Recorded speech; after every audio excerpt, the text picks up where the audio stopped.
Welcome. You're at the CCC. Where there are no outside issues. My name is Anthony. I'm an addict and an alcoholic, another bozo on the bus, and I care about you. Yes, and I'm LouiLou, and my pronouns are he and him. I'm recovering for crystal meth and alcohol, and I am always in search of balance. Yes, and each week we strive to create a brave space where we can engage in conversation around topics of recovery. And our intention is to hold and inspire better spaces for more people in recovery by tackling issues sometimes used to separate us. But before we do that, please like, share, and comment, and rate this episode, and ding that bell. So you got to like, you got to subscribe, you got to comment, you got to tell your friends about us. You just got to do all the things. You got to rub it in your hair. Rub it in your hair. And now the disclaimer. The views, thoughts, and opinions expressed on at the CCC are ours alone. We do not represent anyone but ourselves. The information shared here is for general information purposes only. In other words, we're just a couple of friends behind a mic here to entertain you. Yeah. We did it. We did it, exactly. We did it. That and you know really what? It was very good. Yes. It was very good. Dr. Damas. We have Dr. Damas here with us today. Hi. Say hi. Well, you said hi. Say something Hello. else. My name is Carlos Damas. I am a medical doctor. Nice. Carlos Damas. I love that. Carlos Damas. Like sounds important. Yeah. Dr. Damas. Dr. Damas. Not Dr. Dumbass, which I know. I know. I was waiting. I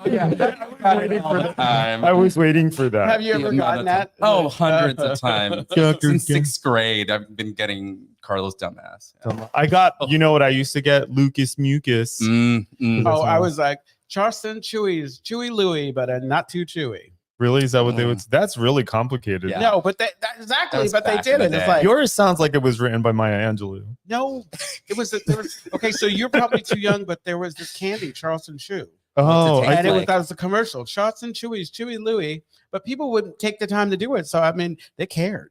Yeah. they did. So I looking back on that, I'm all. It's like because the whole time I'm walking away. I'm screw you. It's like let you finish, but whatever. Whatever. I'll do what I want. I'll poop in the streets. Thank you. I do what I want. I'll do what I want. You know where that's from, right? Uh-huh. Mm-hmm. Okay. South Park. Yeah, but yeah, it is from South Park. I do it a lot, and people are just thinking like I Screw poop you in the guys. streets. Yeah. I'm going home. Okay. But how's everyone doing? I'm doing great. Okay. Thank you guys for having me. Thank you for coming on. Yeah, I'm so thank you for excited. coming on. really I know. excited to be here and get to chat with you and spend some time and get to know you. And Absolutely. I'm good. I'm really good. It's like, you know what? The weather's been great in San Francisco. Mhm. And you know, what I will say, Sunday night, and this is interesting. Before the big meeting, I had like dinner for my anniversary, and I usually things like that I don't really do, and I at one point in the while we were eating, I had a moment and I went to my sponsor and I said, you know what, this is a lot, and I think I shared it with other people, and it's so interesting because like for somebody who doesn't know me completely, it's like it looks like I actively seek the attention, but I think that it was a very humbling experience. It was a lot. It looked like a very lovely dinner. Yeah, no, I saw the pictures all over the internet and I was like, oh, that's nice. Congratulations, Lewis. Yeah, I was there and it was quite nice. What I walked away thinking about was, oh my God, if he dies, he's gonna have such a big funeral. oh my God. That's what I Ooh, thought that's about. morbid. I know, but it's what I thought about. Yeah. The other thing I thought about, Lewis, Uh-huh. is how you take pictures wherever you go. Uh-huh. I'm like, oh my God, there are gonna be so many pictures at his funeral. Oh, I know, because it's like that's what I say. I always take pictures so that just in case something happens to you, I can memorialize you. Yeah, That's good. Yeah, because I it speaks. We don't to, talk about death It enough. speaks to giving Mm. flowers now as opposed to waiting. That's right. Because what's really unfortunate is I've had some people that I love, that I care about dearly pass, and then I go through and I think there's no record of. It doesn't diminish what we have. It just is no record. It's like, and maybe that's a testament to the relationship, because I don't feel I need to pull out the camera and document the times, because these are just our times. But whatever. Yeah. Do you take a lot of pictures? I don't take a lot of pictures unless it's like my nephews. Oh, Just like my favorite people. And I often think about that I don't take enough pictures with people that that I find like good friends with, and I don't have a single picture with you. And I really am trying to be very mindful of that. But I often don't think about death. Like, go around thinking like, oh, I need to take a picture because Don't come for I me. usually Don't what come is for that? me. Well, no, what is? I don't think about it like that's why that. my but nephew, he's like 5, and he's just Yeah. asking questions about death, Oh, like yeah, all of the course. time. I don't think about it like I don't think about it, but I am always In search I of always have the balance. punch. I always have the punchline. But I'm bummed. Like I am always going to invite as much levity as I possibly can to, like, especially if things are getting too tense. It's like, Do you know that in the acknowledgments of my dissertation, that's what I say about you? oh, Yeah, bringing light to the most dark, like bringing light to dark. It's something I'll show it to you. I don't know. I haven't shown it to you that's yet. so sweet. Yeah. Anyway, let's let's Wait, pivot to the you next take topic. pictures? I'm not a picture taker. No, I'll occasionally will take pictures of things, like if I see, like, I don't know, a cloud that's cool or something like that. But I'm even not a lot of pictures I've taken. He's usually looking that way, and I'm taking a picture of his ass. Oh, No. Wait, who just sent? What were those emojis? What was that? Bonnie Violet. She said, Ooh. "Oh, hi, Hi, Bunny Bonnie Violet." Violet. Hey, what, hello. I don't understand that. Like these Death, kids. cactus, coffin, Oh, they're all things that are urn. dead. Yeah. Oh, okay. Yeah. Which one of these Cactus. does not belong? Cactus, because it's in the desert and there's no water. Maybe. Okay, so we are in the month of, we're talking about mental health and medicine, and today we're going to be talking about self-advocacy with Dr. Damas. So for those who might not be familiar with any of the conversations we've had so far, is this our first one? No, this isn't our first one. What we're trying to talk. Like our third one. This is our third one. Yeah, Yeah. we're on our third one. It's amazing. I know. Yeah. We're like 3 months in. 3 months in, right? Yes. But the idea behind this month is we're talking about how medicine and recovery intersect, right? And so, we've talked about the use of ketamine treatment, for example, and we've talked about prescription medications. And so now we have Dr. Damas on today. We're going to talk about self-advocacy as it relates to recovery and medications and just being in care in general, right? And self-advocacy as something that's important when it comes to care, because we need to be able to know how to ask for the things that we need, right? Like to level Absolutely. what might feel like a inherent power dynamic between patients and providers. And it's a beautiful conversation because, like you said, being able to ask for what you need across the board. That's Not- right. Yeah. That's right. So Dr. Damas, we ask all of our guests the same 3 questions. We give you 3 minutes to answer all 3 of those questions. Okay. Don't worry about the time. We'll time you. Okay. Perfect. Ding. That's how I was going to Yeah. Okay. So the first question is, where are you from? Where am I from? Not like, where are your parents from? What country did I come? Yeah. Where are you from? Like, I am from Los Angeles, California. Okay. A small town. Mid city, particularly. So if you know Los Angeles, like right off the 10 freeway on La Brea and Crenshaw. Nice. That's We start with microaggressions. No. Where are you from? No. Yeah. But my family is all from El Salvador. Oh, okay. Central You look America. exotic. Where are you from? Oh, I do have tan skin. Thank you. So for folks listening, we're joking. We are joking. We are joking. Okay. We are joking, especially Save if you me. Especially since we're all like shades of and if brown you've at this experienced table. it, it's like, yeah. Yep. Yeah. Um, Yes. As far as recovery, what brought you to this recovery? Well, that is an interesting question to ask, because I feel like my answer for that changes every month, right? Oh, yeah. At first, my recovery journey started because I just didn't want to die. Like, I was in a really awful spot. I was in a deep, dark hole, and I just saw nothing outside of that. And I just was like, this can't be the end. This can't be it. Now, when I think about my recovery, and I think that it's changed over a few months, and now that I have some time under my belt, I think about the fact that I genuinely love my life now. Mm-hmm. And I love my life, and I know that is because of recovery. So that's what's keeping me engaged and keeping me going, right? And so it's a complex question. I think it's changed. Other times it changed. I wanted recovery because of my job. I wanted recovery because of my friends. But I know that deep down inside, it's a collection of all those thoughts. Yeah, I don't know if Anthony, I don't know if you noticed, I modified it to Yeah, instead of recovery to this recovery. It was because great. I really feel it, and I appreciate your answer. Go ahead. Why did you say this recovery? Well, okay, so Right. I'm thinking about, like, we've had folks on who have relapsed. Yeah. We've had folks who are in different I feel like it's a little more open, because I know why I came into recovery, but this recovery and what I'm doing, you can even speak to the style of recovery they focused on. Yeah, you know what that reminds me of? You know what Benji doesn't like? When you know how when people do chips and they go, "Are we all sober today?" Benji doesn't like that. He's like, "What if you're?" Well, I'll tell you what his alternative is and why he doesn't like it. He doesn't like it because, like, the idea behind that is for there to feel like a feeling of inclusion. But if you're sitting there and you're drunk, you're not included. Yeah, that's true. So what he likes is when people say, "Are we all here today?" That's a good one. I know I've heard him change it, and they've changed that in CMA. They've changed it because for the same reason. And I'm all okay. San Francisco. Are we all I changed it to, "Are we are practicing the step?" No. No, please. Yeah. No, there's value. There's value in what he's saying. I appreciate that. That is actually very valid. Yeah. So let's hit our last question before we jump in, which is, what is your relationship to your higher power? So my higher power, I love my higher power. Let me just start off there. This is a entity. This is something that is always with me, that I talk to constantly throughout my day. And I've really relied, and that relationship has really strengthened in the last few months for me, which is not something that I had beforehand. And I find a lot of comfort in that relationship, and in understanding that I am powerless in many things, and that I need to trust the process, right? And I get very impatient. I get very flustered. I get very, I have all the range of a human emotions.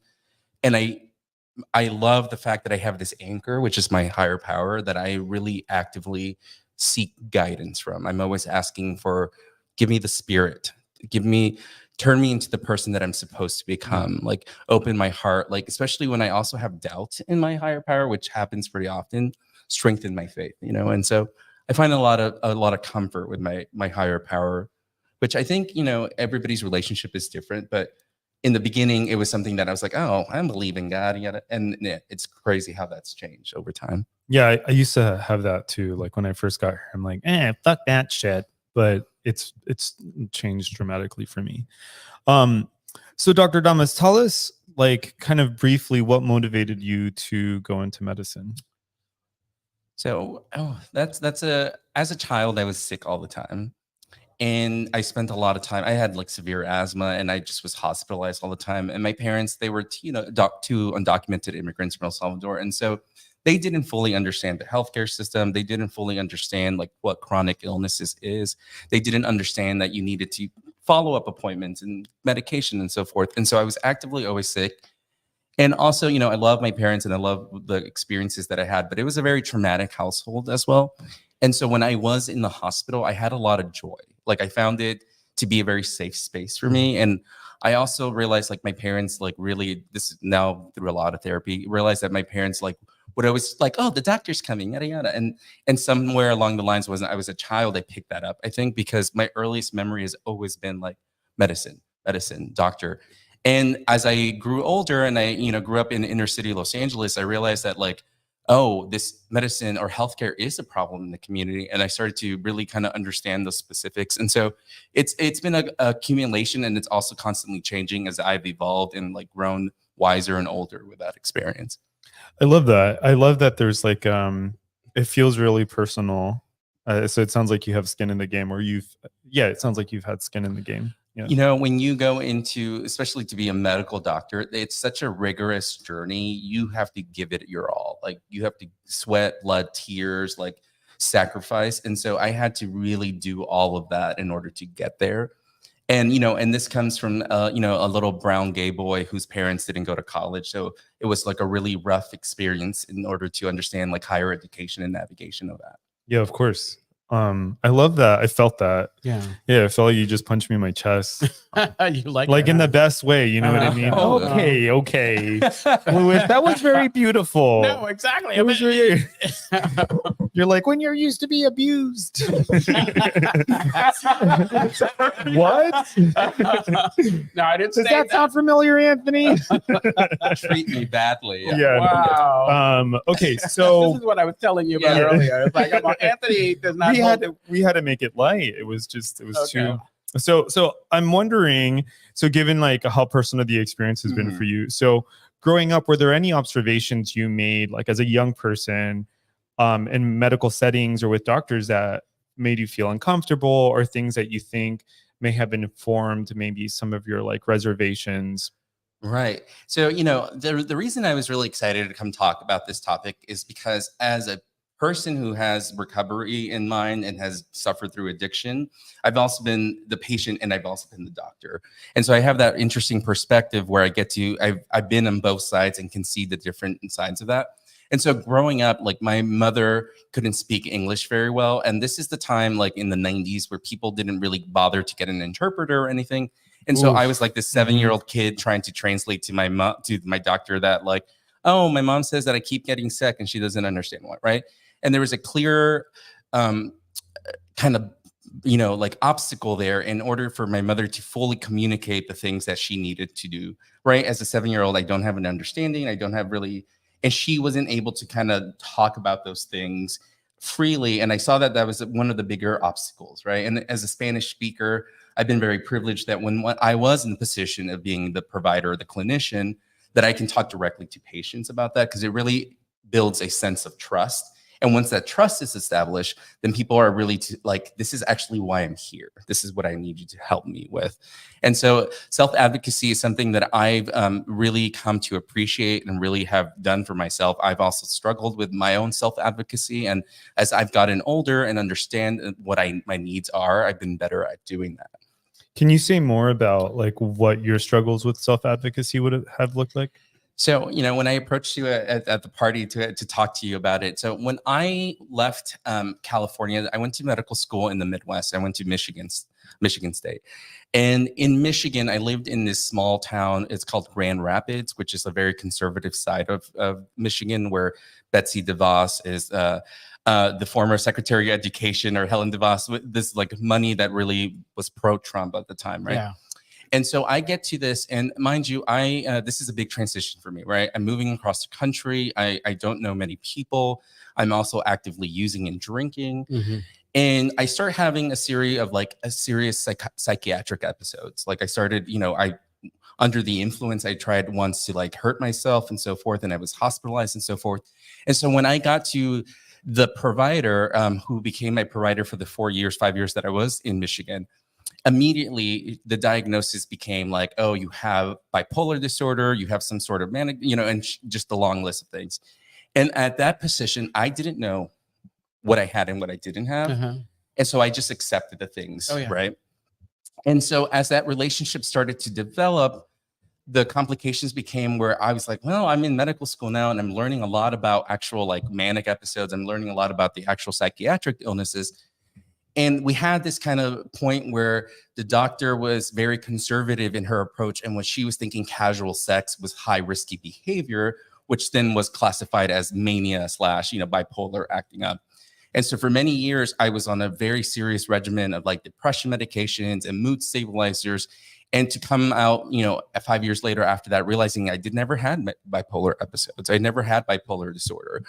And one of the things was the communication with my provider, and my provider not fully understanding, but also in the sense that I was not being 100% truthful to my provider about my use, about my substances, right? Yeah. And so it was kind of this back and forward, and it was just not a great time. Yeah. You know what's interesting? Like, it's the thing that we were talking about before. This is kind of the same situation, top up with like not trusting, because I think it comes down to not trusting your provider enough to tell them the actual truth, because we think we go in and say, I tell you that I'm doing this and I'm going to be judged, or I'm going to be placed in a box, or not given the common decency that you give just because I'm an addict or an alcoholic. Yeah. And it was also very interesting. Sorry, go ahead. Yeah. And I'm so eager. Go ahead. You're going to do your thing. No, I was going to say there was also like these instances, Louis, where I was cruising in Michigan, or I was having anonymous sex. And that is what, that's very typical here in San Francisco. Like you wouldn't think that person's having some kind of manic episode or so forth. Like it's just really readily accepted in the culture. However, in Michigan, this was like a behavior that she found very alarming. And so there was a conflict of like, do I be my authentic self, or, and it was a very long time before I was able to have the knowledge and the understanding of saying like, actually, I don't have this. I'm going to find another doctor. I need a second opinion because Mhm. my life was just like all over the place. Yeah. And so thank you for bringing that up. I'm glad that we're circling back to this conversation, because I think it's interesting, right? Because on one end, it's a conversation of like cultural competency, as we were talking about off air. Yeah. And on the other end, it's like, when is sexual behavior like pathological, right? Like, and how can a patient have an honest conversation about sexuality, right? Because when I think about your situation, I feel like, oh, they didn't have enough information. You know what I mean? It's like they took that. I don't know the details of that, right? So I wonder a lot about that. Like, I wonder a lot about like this. I wonder a lot about what is like, what are the parts where like we need to be more culturally competent and interrogate, for example, what we're pathologizing, or in other words, like, when is it that we need more information before we start adding labels to people?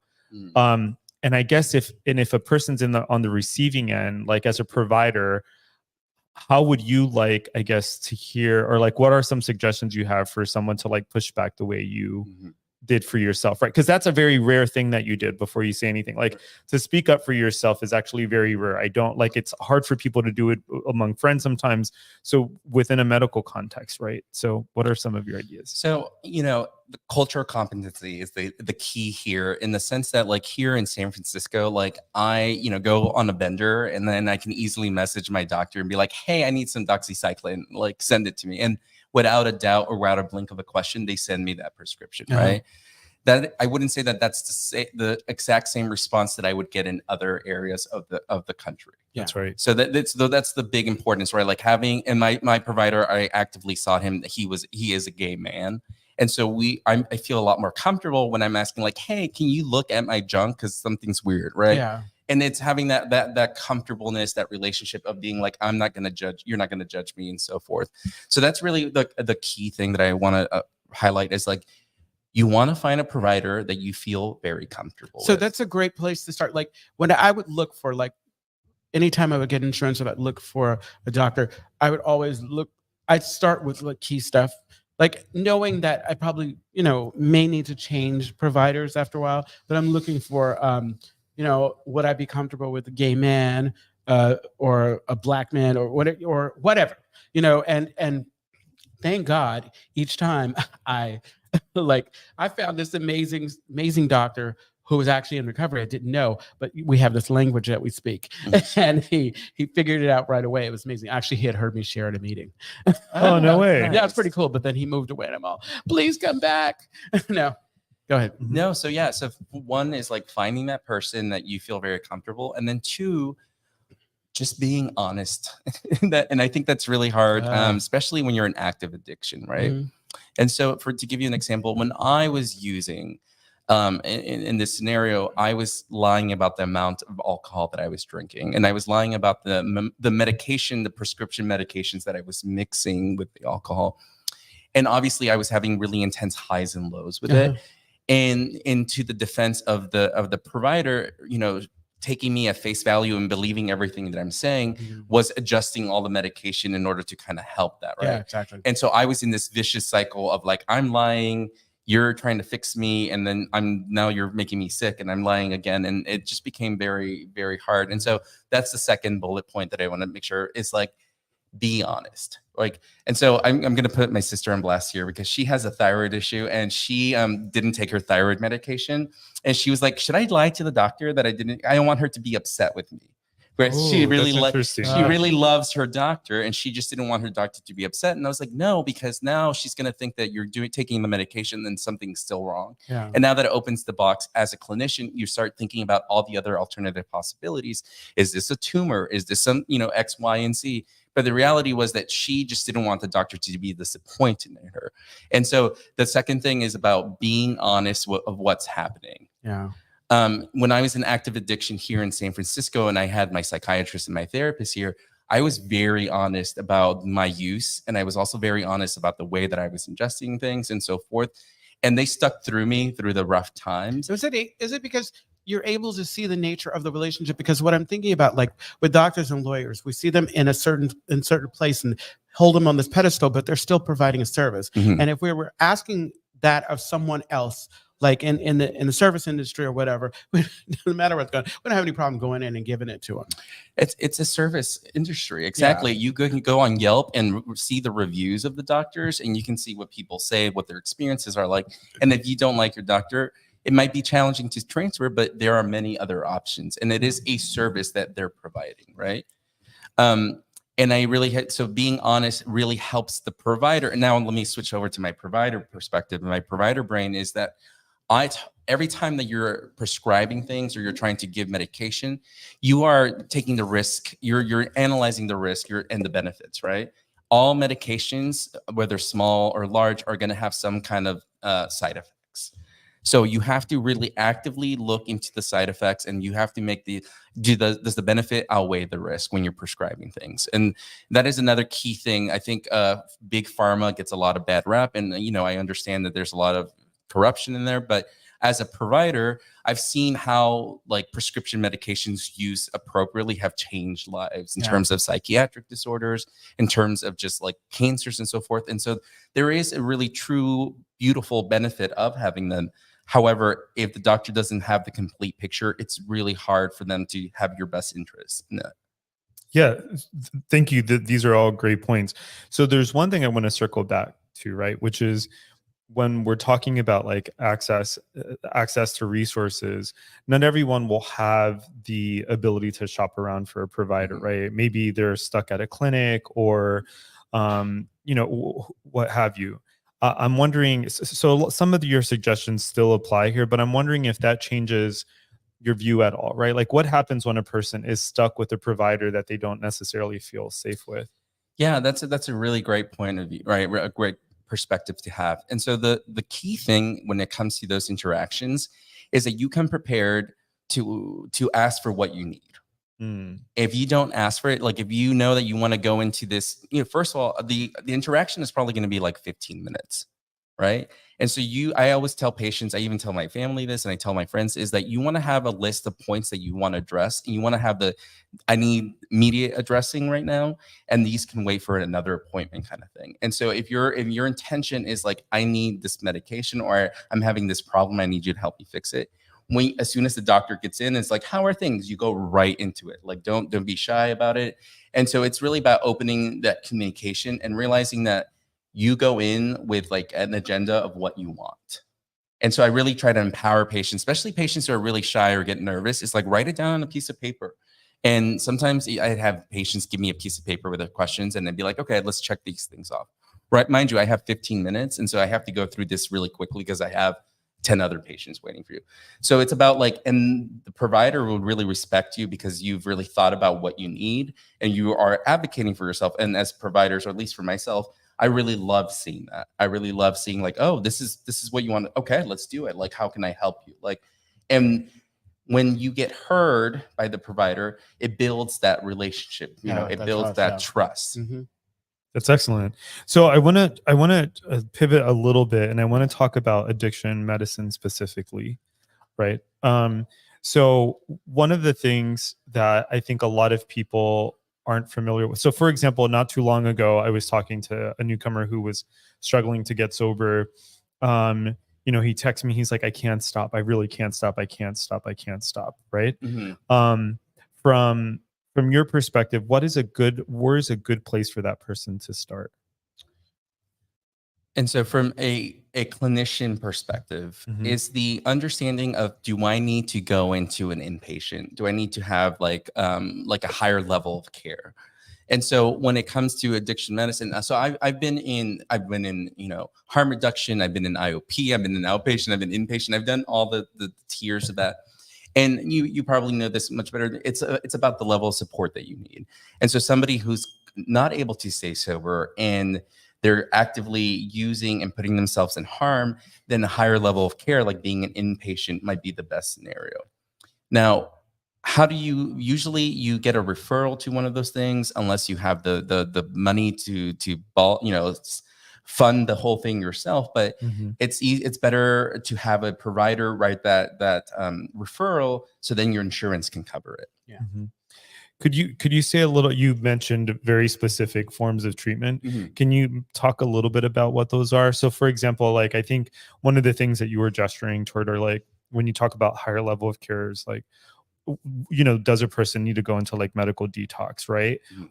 Or if steps down from that, can you, like, for folks listening, just peripherally Yeah. explain what the tiers are? And so the highest level of care is going to be your inpatient and your medical detox, right? And some people just require 24-hour support. This is where you go to an institution or you go to the hospital.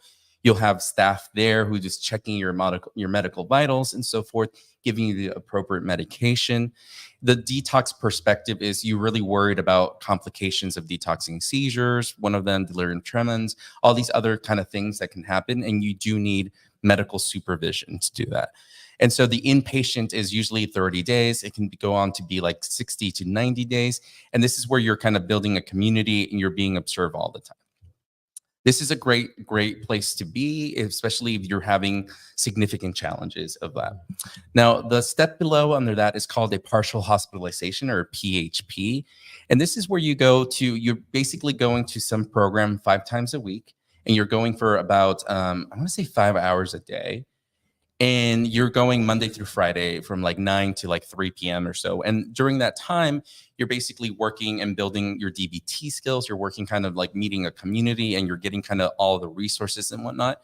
This period is usually maybe a 2-week period, because you're like in transition, right? You're no longer needing to be supervised all the time, and now you can move on to the next level.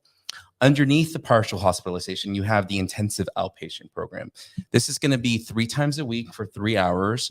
And all of these programs, you have like weekly drug testing. You'll also have like a counselor or a therapist. You'll have process groups and so forth. But the intensive outpatient program, you'll have for 3 hours, 3 times a week. You can start working. You can start integrating into your life and so forth. The step underneath that is going to be your outpatient program. And this is going to be 3 hours, 1 time a week.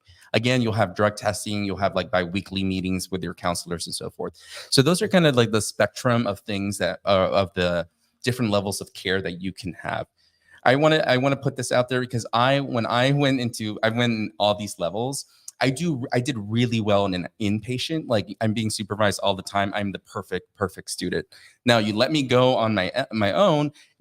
Now so for me, I really had to go into an IOP, a PHP, in order to be successful, and how to integrate my life when I'm not being supervised all the time. Yeah, and what I'm hearing you say there, and then we have a comment. What I'm hearing you say there is that one of the things that people can get honest about is like what they're feeling that they need, right? Like, Yeah, exactly. do you know, for example, like I need, like, like my body's shaking, I'm not able to I feel disoriented, or do I know that like maybe I don't need that high level of care, but I know that when I'm by myself, it's very hard for me to stay sober. Let's see that comment.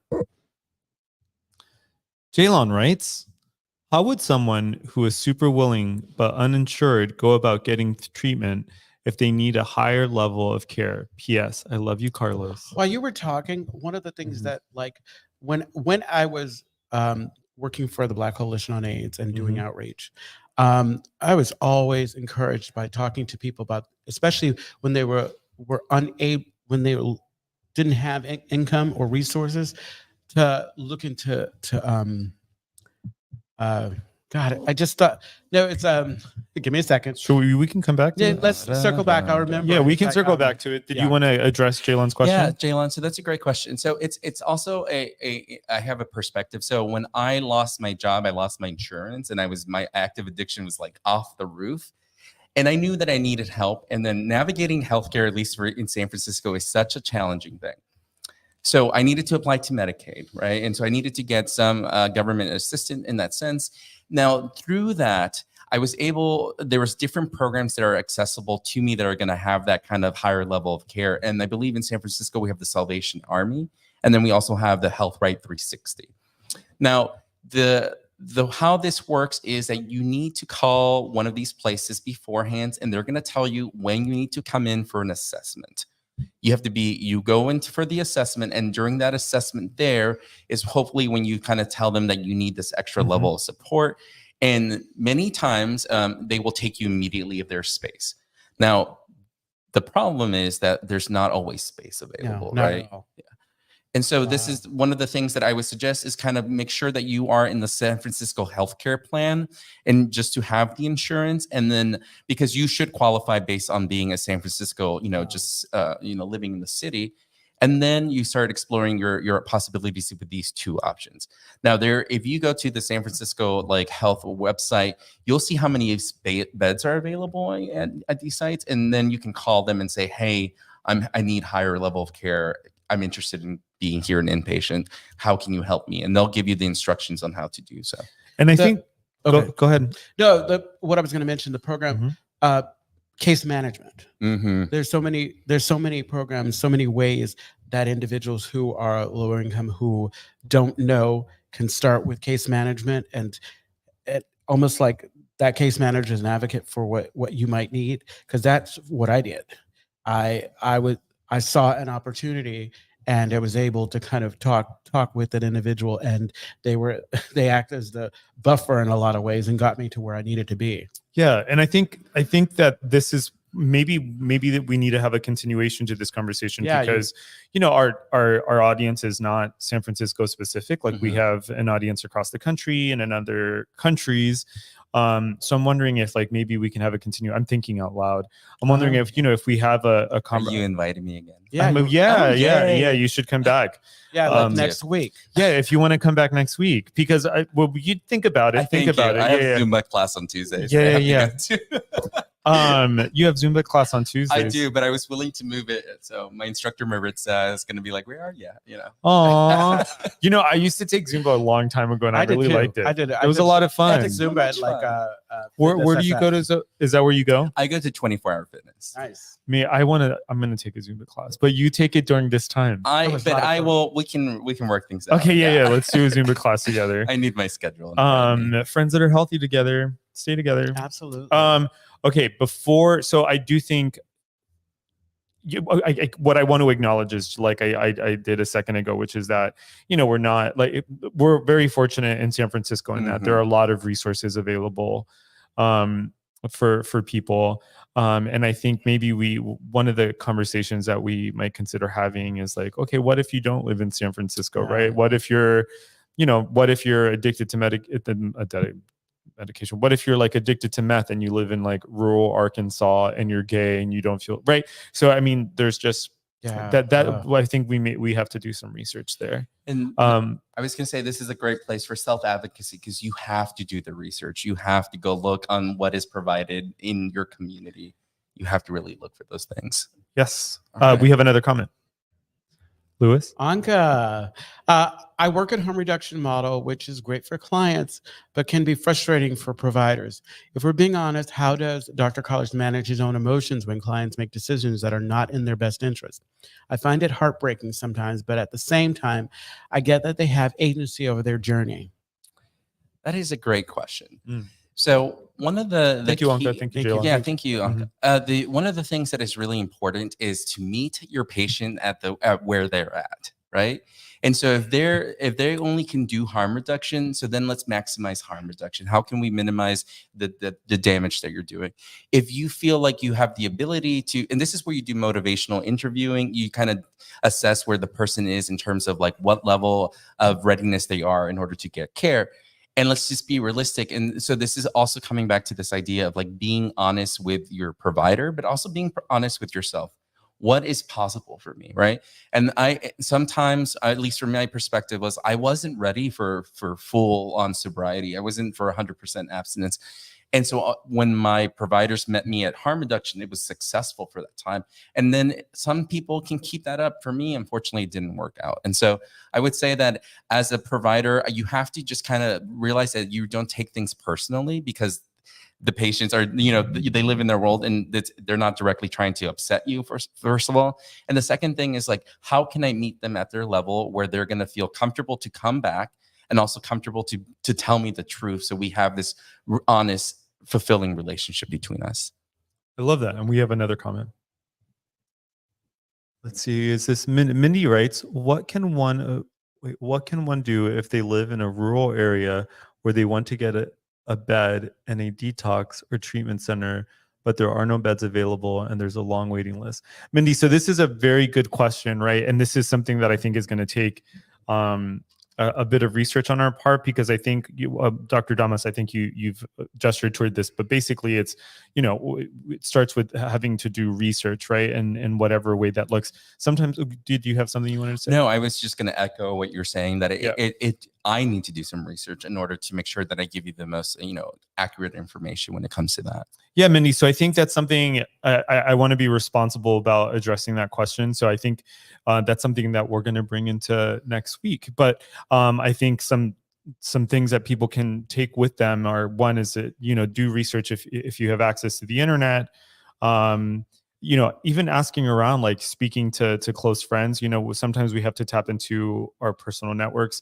Sometimes whenever I think about these kind of things, like in my head, I always think like worst case scenario. So like you're in the middle of some rural area, you're stuck in some home, you don't have access to the internet, you don't have a phone. Like I suppose we wouldn't know what was going on with those people, but that's when I think like worst case scenario, like that's what we're But there is, thinking about. if there's the will, there's a way, right? And so like if you were in that situation, like the public library is accessible to you and has free internet and has resources for you to use.